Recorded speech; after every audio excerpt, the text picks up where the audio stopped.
Stages podcast is sponsored by BetterHelp. It's springtime, finally.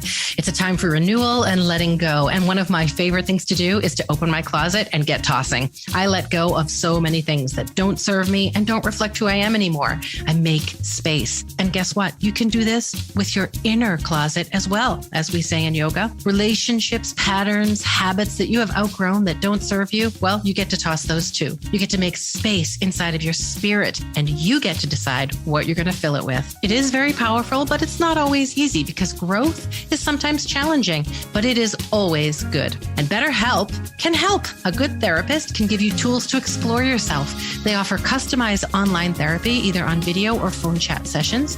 It's more affordable than in-person therapy, and you can speak with someone in under 48 hours. Right now, Stages podcast members get 10% off their first month with BetterHelp. So giddy up, get clearing. We have had so many of our listeners take advantage of BetterHelp, and we really thank you because when you support our sponsors, you support Stages podcast. So log on to BetterHelp. That's HELP.com/stages. Get tossing, start growing, and happy spring. Hi, I'm Stephanie J. Block. And I'm Marylee Fairbanks. Welcome to Stages podcast, where we're bringing creation and connection to center stage. How are you? You know what? I was going to not say how I really was because I thought, who needs to know that? And then I thought, well, let's just be honest. I was in the hospital all day yesterday because I had one of those migraines that I get. I live with migraines, period. But usually I can function through my day. I'll take a combination of a half a pill this and the nausea this. But if I don't catch it in time, then it's just a terrible spiral. And I can't keep anything in my stomach to ingest any medicine to help. Once a year, maybe twice a year, I do end up in the emergency room so they can give me an IV with the cocktail that will finally set me, straight. What set it off? Do you know what sets it off? Everybody's different. For me, I think it's stress, allergies, partially hormonal. But if it is the perfect storm, and especially like if the weather is really changing and I'm under a lot of stress and I can feel it like muscularly on the back of my neck, you can just feel, really, really tight. And then your occipitals get closed off. And then next thing you know, I feel it behind one eye.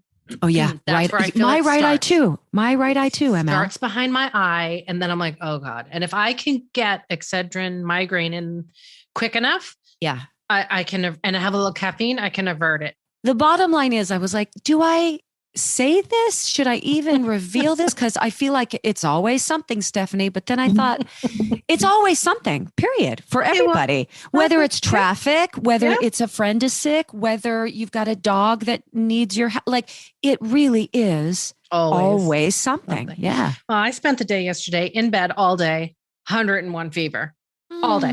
So because my son came back from Peru sick and we didn't know what it was. He just wasn't feeling well. He was exhausted. Then about a week later, I was like so tired, I couldn't function. So I would say, I just got to close my eyes for a minute. And I would lie down, pass out for like 2 hours, which never is not do. Like you. I can't nap. That's ever. Not you. Like you lay me in a bed and tell me to nap and I just lie there making lists. Like I'm not a napper. So last week we bring him to the doctor. They test him for strep and COVID and turns out he has mono. So guess what mama has? Mono. So you're mono mama. Mono mama. And then Monday I got my COVID booster. Oh, and that knocked you out. I mean, thank God for boosters. Thank God for vaccinations. Thank God. But yeah, it's going to knock you out for a bit. I still can't. It's always something. It's always something. Yeah.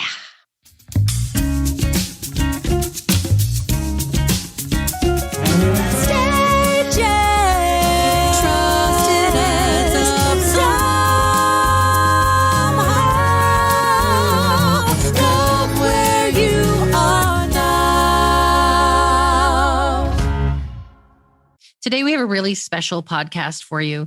We've decided that even though our second act is in full swing here, we're going to shape this year like a play. We have Act 1 and we have Act 2.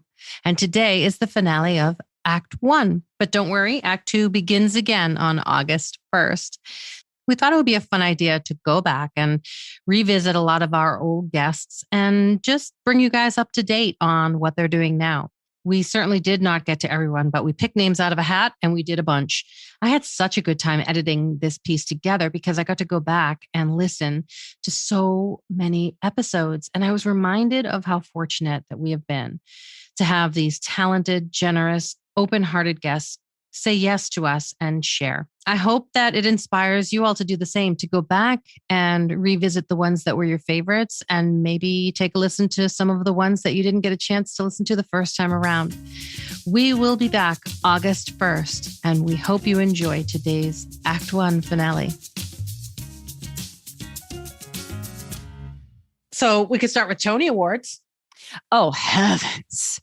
It was, I very rarely get on social media and do like a one-on-one speak to the camera situation. But on Tony nomination day, I tend to do that because I have found myself staring at the computer or staring at a TV, hoping my name gets called. And there have been plenty of times where it hasn't. And I'm very blessed to say there have been a few times that they have.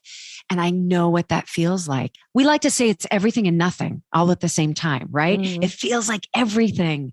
And you're so joyous. And at the same time, you go about doing the same things in your day. You're going to see the same people. You're going to do the same show. You're going to, and it's always something. And there's always, in fact, there's always more somethings because award season brings on all of these other extra responsibilities and exciting, award shows and red carpets. So there's more than always something. But to know that so many of our talented friends that we had the opportunity to speak with are now in that season. Let's name them off. Shoshana Not Bean. that everybody was exceptional. That again, everybody, we love you. Everybody, you're worthy. You're all pretty and you're all going to the prom. Ain't that the truth? I never went to prom, but we'll get to that. Okay, go. So there's Shoshana Bean. Yep. Jesse, Tyler Ferguson. Yep. Matt Doyle. Yep. And LaChance. Isn't this thrilling? It's so amazing. It's so amazing. And LaChance, Matt, and Jesse all just won the Outer Critic Circle Awards. Oh, they won. Forgive me for not knowing. They won. They won. And here's a fun fact. So LaChance next season in the fall is producing her first Broadway show.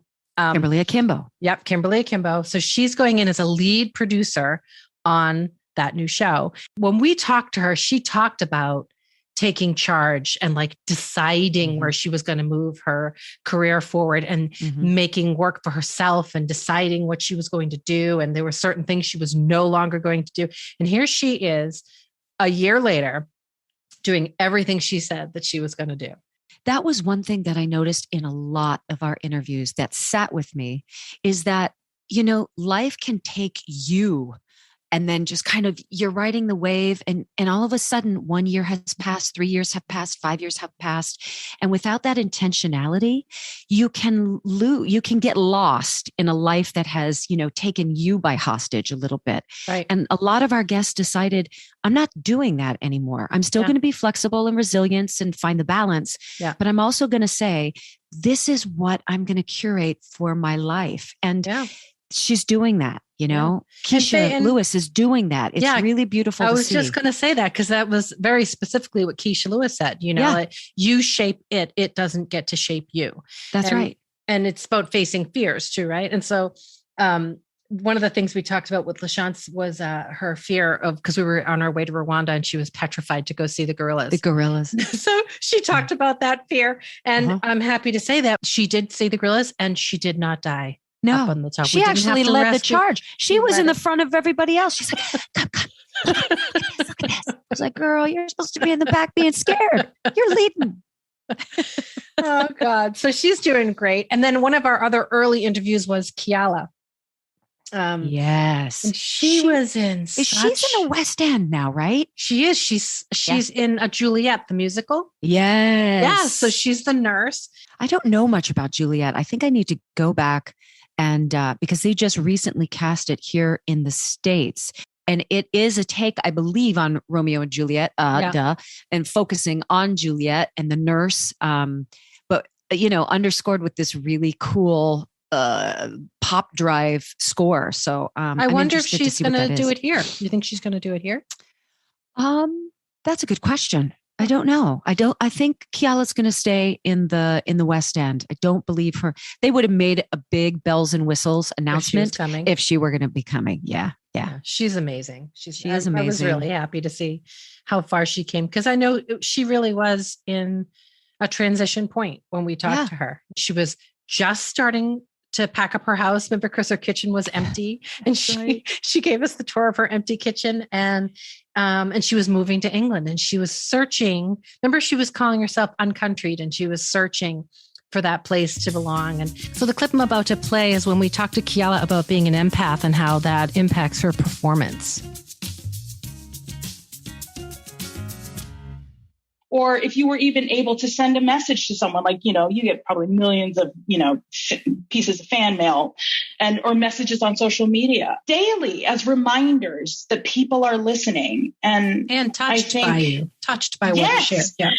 And the thing is that's when I realized as an empath, I was petrified of delivering the messages I was delivering, because people would come back to me and say, "You've changed my life." And I'm all, that's awesome, because I'm scared out of my wits. Yeah. That's the ultimate courage. The ultimate courage to ignore that little voice that's saying, you're different, you're strange, you shouldn't tell, don't do that, don't show it. And you just did it anyway. And still doing it and knowing and having those emotions. And it was that time when I was able to, fortunately, I have a therapist who I love with everything in me. I go into that therapist and say, this is what's happening. This is how I'm dealing with things, but it doesn't feel healthy. I need homework.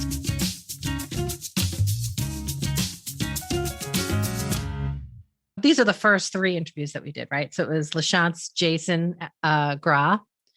Stupid Jason Gra. And I say that with so much love. Stupid, dumb Jason Gra that I love. So you'll be happy to know, everyone will be really happy to know the colonoscopy came back clean. So good. No polyps. Good. No, nothing. Yeah. He's nothing good. Exceptional in his medical report. And this I'm really happy about. He's going to be in P-Town this summer with Faith Prince. And we are It's I think it's in July like 17th or something. I'm getting my tickets. I'm in July 10th. I perform P-Town July 10th. Do you think you can make 2 trips? Of course I can. So who else? Recently, Christina Wong, right? She came on. Now she is killing it. So she just won the Outer Critics Circle Award for solo performance. Oh my gosh. She was a finalist for the Pulitzer Prize in Drama for the play that she just performed, that she won the Outer Critics Award for, which is Christina Wong's Sweatshop Overlord.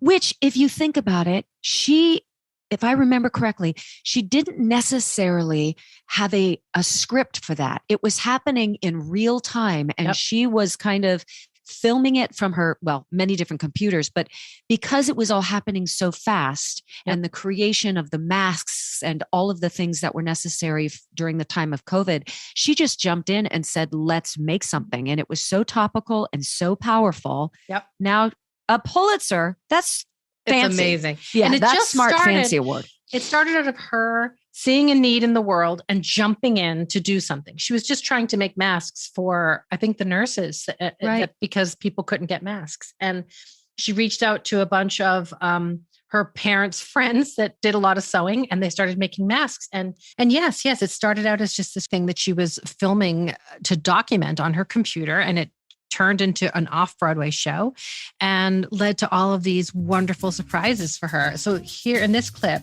she's talking about when she first started making the masks and how that happened. March 20th, I sewed my first mask. I make a naive offer to the internet. 4 days in, I am inundated with requests that I can't keep up with. I start a Facebook group, mostly as a way to casually add people who I knew were sewing. And if they had extra masks, maybe they could help me. But I ended up coordinating all the stuff and trying to get supplies to people, because people who are willing to help don't have supplies or don't know where to send things or haven't sewn in a while. So it just kept ballooning and ballooning and snowballing and snowballing and snowballing. In those 10 days from March 20th to like the start of April, I had bolts of fabric that was being donated coming in and out of my house. Like it would come into my house, I would tear off yards, hand it off to strangers in the street. who are my aunties, basically, hunting down sources for elastic, trying to hunt down people who could cut fabric. Just, it was so crazy. And I just witnessed just feeling so close to the pandemic. So some of the stories I tell, even within the show, is there's a hospital in LA that needed elastic because the N95 masks that they were sent were the elastic was so brittle and broken that doctors were using tourniquet ties to keep the masks on their faces. Like the missing link to their life and death was literally on my floor because I'd bought out in the garment district to get all, the last spools of elastic. But it was just like within the span of about 30, I think I did my first iteration of this show on Zoom about 40 days later or 35 days later. And at that point, it was like, I had just seen the pandemic from the point of view of someone who was literally like a soldier conquering it head on and like feeling like I was risking my life when I was going to the post office, but also getting some of the most terrifying requests in my inbox.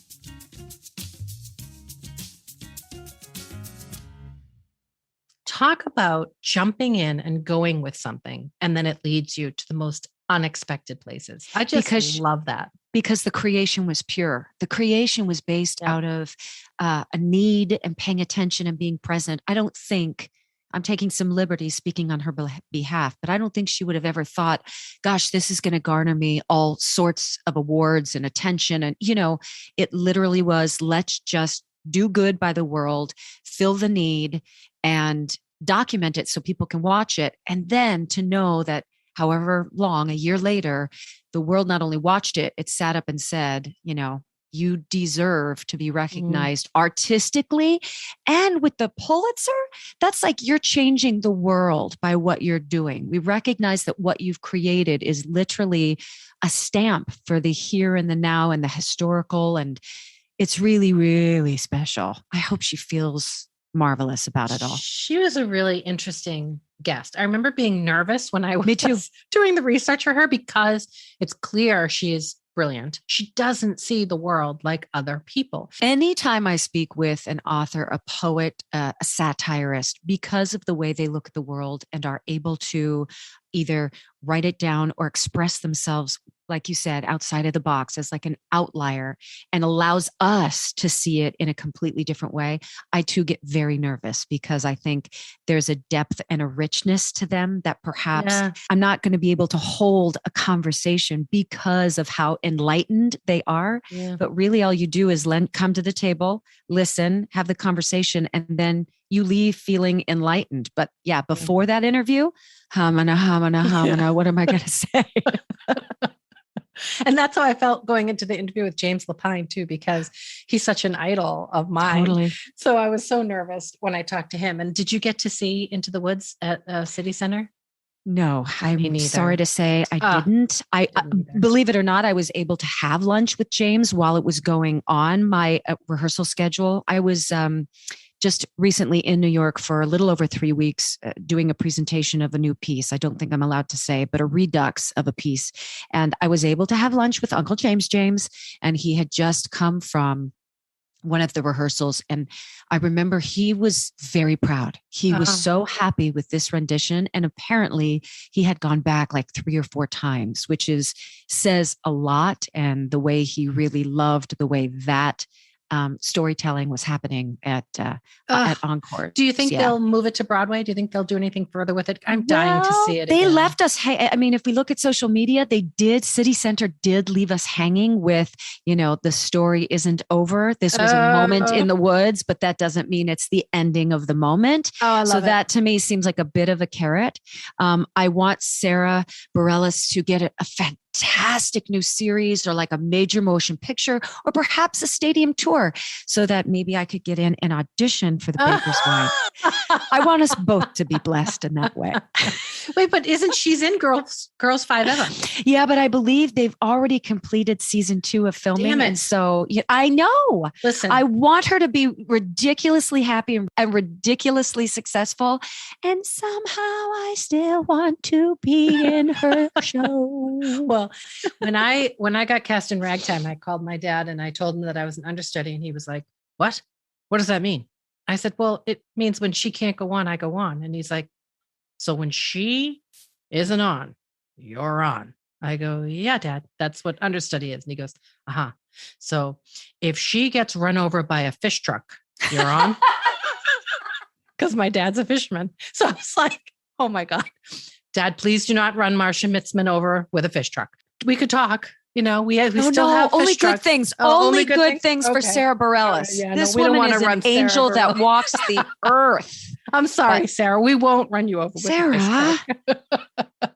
God, I admire her so. It's jealousy. That's what's happening here. Listeners, this is what jealousy looks like. I sit with Uncle James, and you can't just be like, what's up, man? Are you going to cast me? What the hell? And he keeps saying, let's write a show. I was like, you've got plenty of shows already written, ready to go. Let's make it happen. And then Andrew Rannells is also in Girls 5 Hour with her. He is so ridiculously funny. First of all, that wig that covers like half of his face and that he's constantly like just trying to get out of his eye. And I love it. I love it. I love him so much. And I love like he's got this really cool each side of the spectrum, right? He can play earnest. He can play ridiculous. He can play serious, but he's just so frigging charming. There's like this winning energy to him, no matter what role that he does, that allows him to jump into anything. And you still feel like, I like this guy, even if he's seedy, even if he's manipulating. I just love him. It's just fantastic and hilarious and over the top, and yet exactly what the doctor ordered in this, in this time that we're living in when everything's so heavy and bogged down. This is just ridiculous good fun. Here he is telling the story about his feelings for Michelle Pfeiffer.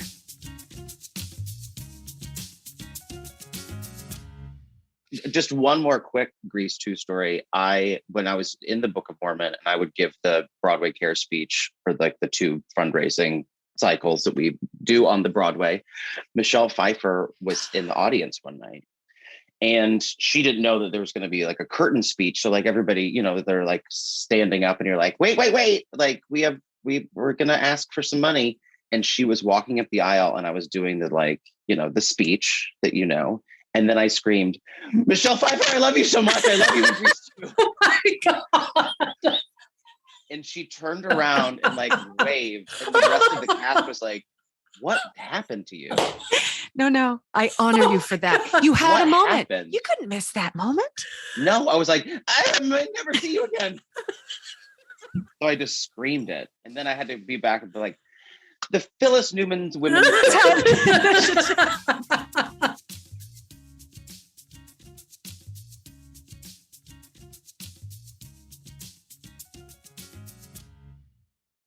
Let's see. Who else? Oh, I know. Sakina Jaffrey was cast in Billions. I know. So she's now in that show. I can hear her voice in my head when I think of her interview when she said, lucky star, lucky star. You remember that? She has this sing-songy voice, and the way she said it and the topic that we were talking about, because we were talking about being moms, it really, really stayed with me. She had this career, and then she sort of stopped for a bit, raised her children. And now that her children are grown, she jumps back in and she's getting all these opportunities. And she feels like, oh, I was so lucky. Like it just worked out for me and I think of that all the time, because similarly, I stepped away to raise Seb, and now I'm going back in, and I feel the same way. Like I hear it in my head all the time. Lucky star, lucky star. Lucky star, lucky star. When you wake up and you try to do a little gratitude thing. Yeah. Sometimes I'll wake up and I'll hear that lucky star, lucky star. Oh, I think that would make her really happy. For me, in her interview where she said, I had acted and lived that life. And then it was time for me to watch my children master their own, right? Their own life. And when I watch Vivi, taking agency of herself, whether it's horseback riding with this big, huge beast, and she'll be cleaning out the horseshoes, and she'll be brushing it, and she finds just as much joy cleaning the stall as she does leading the horse and riding. And now it's bareback, so she's got her hands on the mane of the horse going up these hills and stuff. And she's not scared at all, huh? No, not in that arena. And for me, that's the thing that goes through my head. I say, I'm watching my kid master something. Yeah. And that is such a gift. Like I could be somewhere else doing what I know how to do and feel that I'm working toward mastery in something. Mm-hmm. But going back to do something I've already done in this stage of my life is vastly different and feels less than watching a new spirit and a new mind and a new body really learn and master something. And the light that comes from her and the confidence that comes from her, it gives me chills, and it really does. I say it fills my bucket. Like it fills me in a completely different way. And when Sakina said that, watching the mastery of your children, I was like, oh yeah, that really is a huge gift and something I don't want to miss. So funnily enough, when I went to find the clip of Lucky Star, it was the exact same clip as the one that you're talking about. So here's Sakina talking about that moment.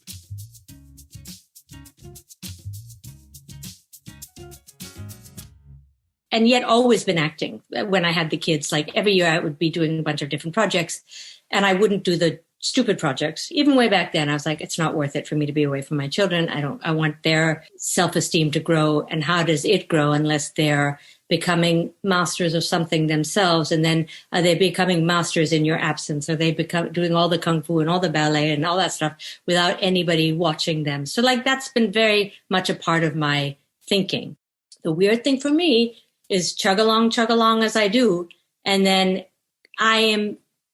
I'll say this now, but I'm 50 and I get House of Cards, my first television series, right after. And I mean, I was like, is it possible that it's all kind of worked out, that I wanted my children to be old enough that I could be away? I mean, I don't know. It's sometimes I so feel like Lucky Star. No, it goes back to a deliberate life.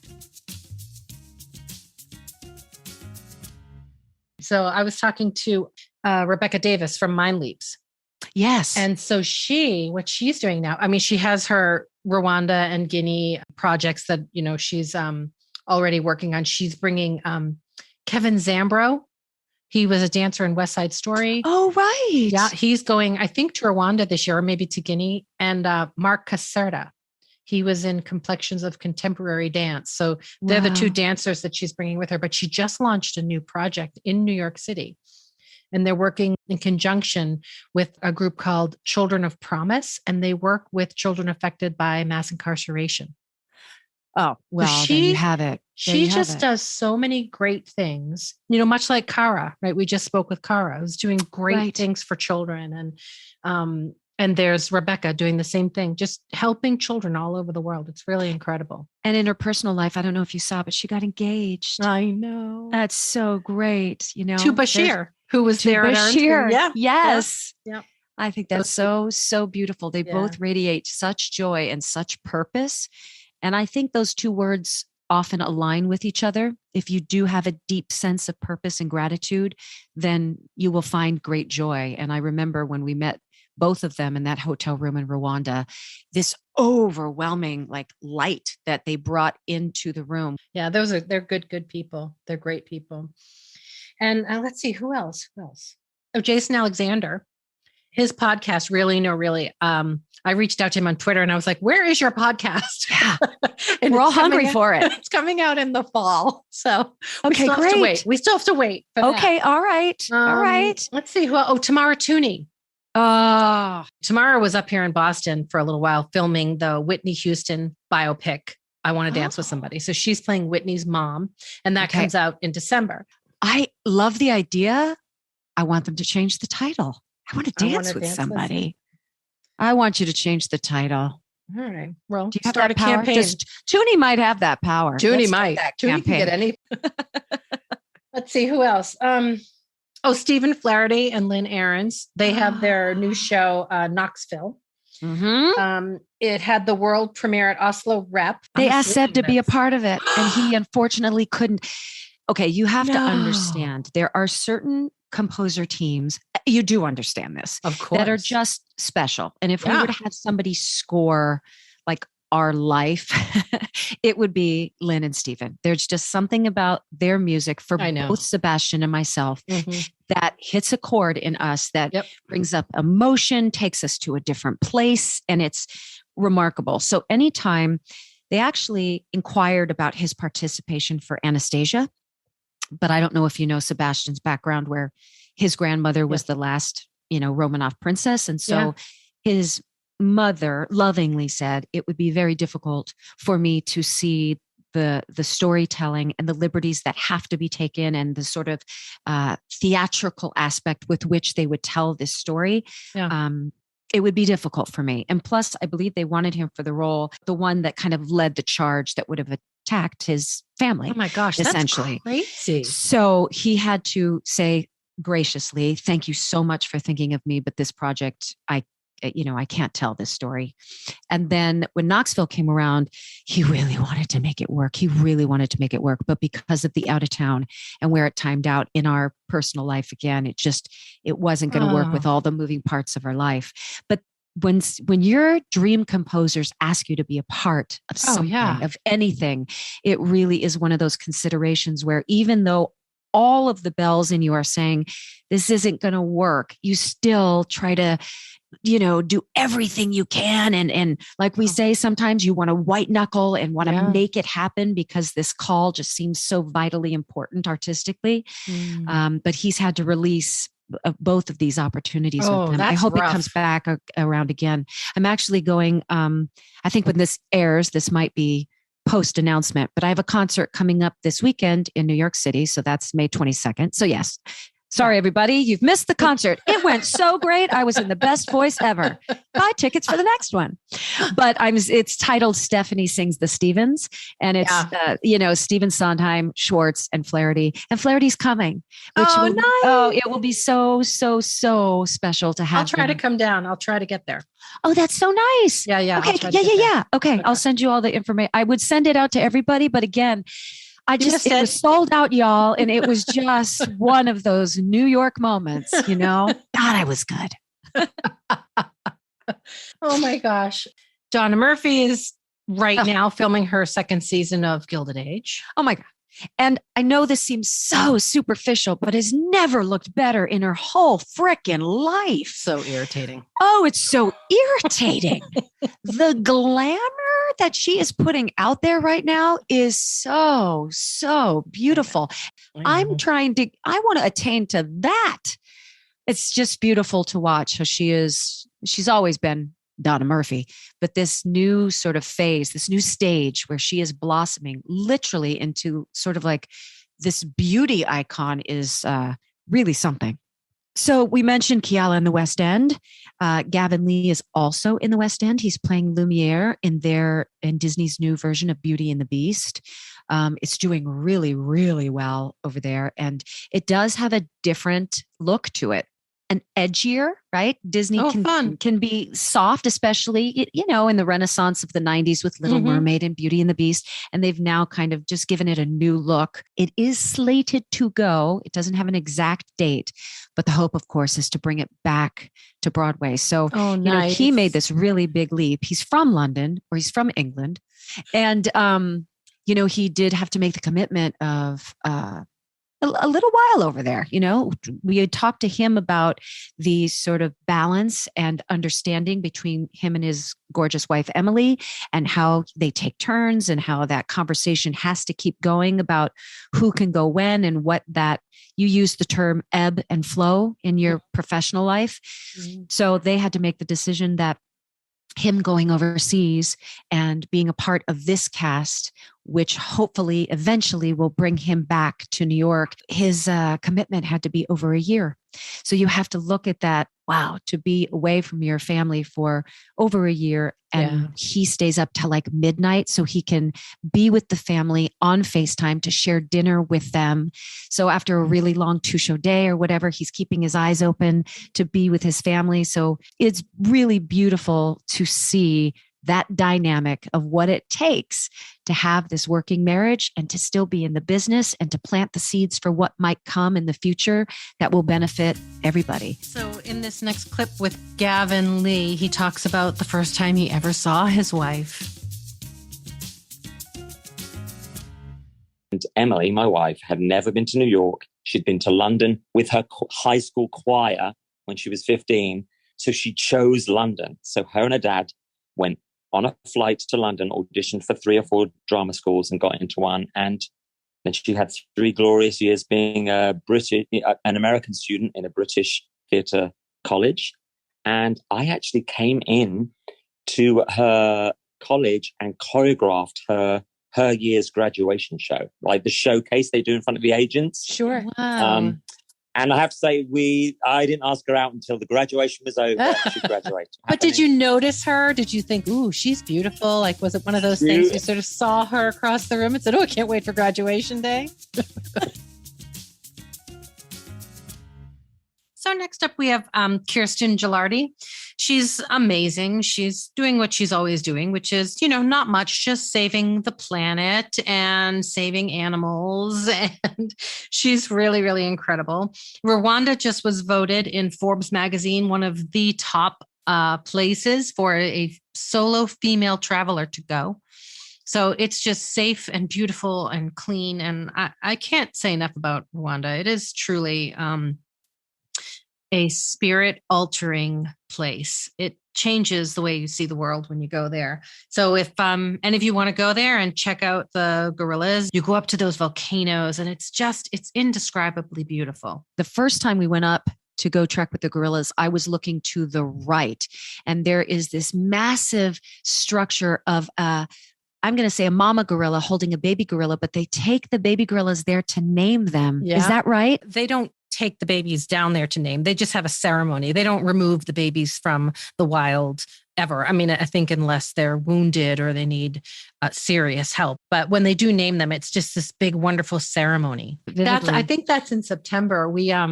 I've always wanted to go for that. For the naming of the ceremony. babies. I think that would be so cool. It would be so cool. When are you going back?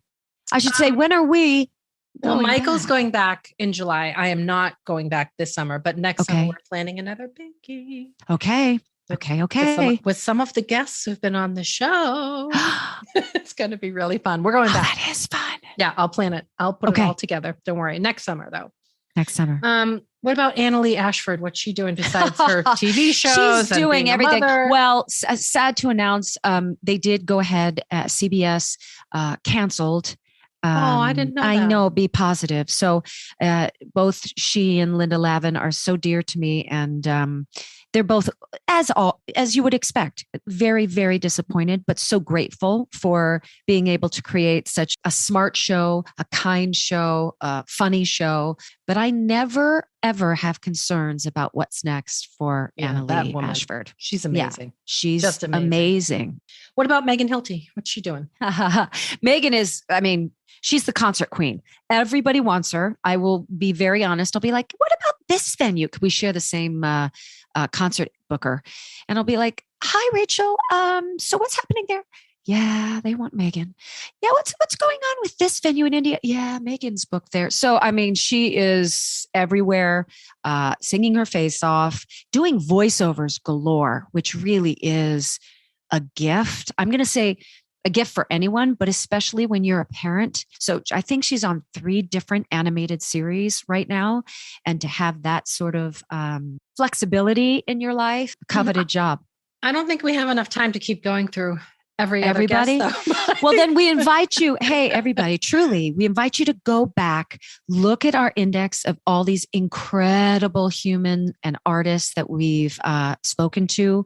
Yes, definitely do that. We've had so many amazing guests. I'm so grateful for every single one of them that have come on here and talked to us. Every single one has a different perspective. And yet I think you will notice that there is truly a thread from our first episode until, what are we up to now? 41, 42?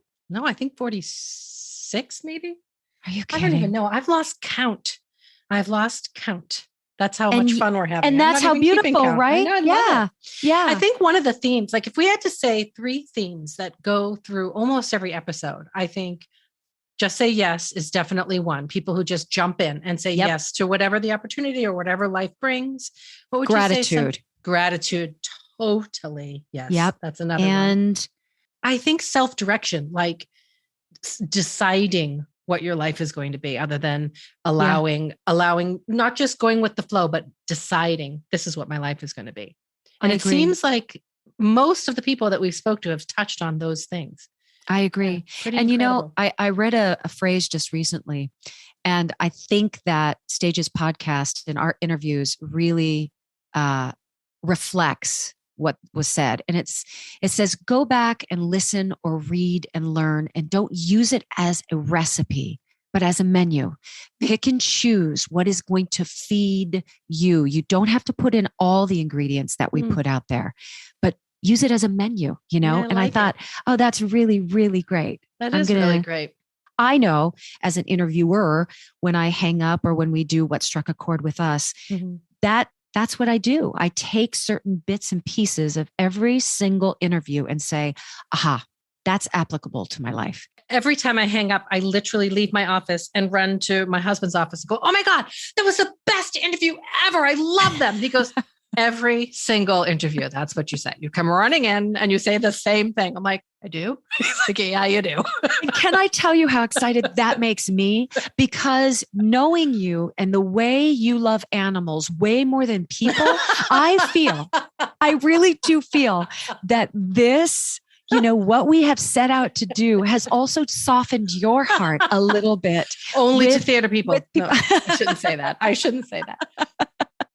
But, theater people are the best people. No, sorry, I shouldn't say that either. We are a different breed, for sure. They're a different breed. We dive right in. And that to me that's the meat and potatoes of any relationship. I'm not saying, hey, hi, I'm Vivi's mom. So I was in the hospital yesterday because, I get these terrible migraines. That's not necessarily the introduction you want, but it's really thrilling to me. And I feel like I am certainly a better person. And so we're closing out Act 1. This is our Defying Gravity, people. And we wanted to just invite you to maybe go back and touch on the ones that were your absolute favorites, or hopefully during this discussion, we sparked something that reminded you of a moment or an interview that you went, oh, yeah. Yeah, and share them with your friends. Share them. Share. And we will be back August 1st. Yep. We will have very exciting news then, which we cannot talk about yet. Not yet. And between now and then, there may be a couple of bonus episodes coming up in June and July. But again, we can't talk about those yet either because they're not finalized. So definitely go to the website, get on the mailing list, check back with Instagram and Facebook and join those pages so that you don't miss out on anything that's happening. But we are going to take a couple of weeks to regroup and get ready for Act 2. We appreciate you all so, so much. Thank you for going on this journey with us. Thank you for continuing this journey with us. And we will be back for Act 2, August 1st. I love you, Marylee. Love you too, sister. So if this episode resonated with you, please follow, subscribe, and share. You can always find us at stagespodcast.net. A big thank you goes out to our assistant and doer of all things technical, Saren Cho. Thank you to Noah Kaiserman and Garrett Healy for our beautiful original music, Melanie Von Trapp for our Stages Podcast logo, Brock Grenfeld, our sound engineer, and Allison Arns, our PR and social media expert. And thank you, our cast members, for joining us today. We hope you come back next week.